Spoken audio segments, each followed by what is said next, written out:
One issue that came up was the stair wall, and shortly after demolition, construction chain contacted me and they noticed that there was a double wall that we weren't expecting from a previous remodel.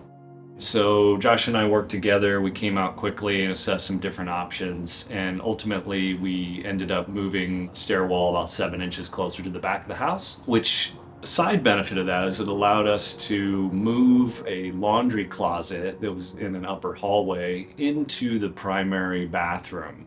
Another issue is that we have a significantly unlevel floor here. In past circumstances, we would have looked at how to jack up the house and make it level. With a upstairs and a downstairs basement, that's just not a possibility here.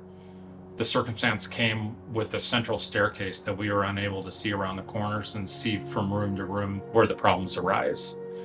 So what we did is, in concert with our design team and our trade partners, we were able to look at the house in total and figure out a really clever mechanical way to fix this, where we're going to overlay framing on top of the existing subfloor and create a more level circumstance that allows us to install the hardwood floor on top of it. So one of the other things we did in design was there was a big chimney here before that took up quite a bit of space in the living room, which wasn't big to begin with.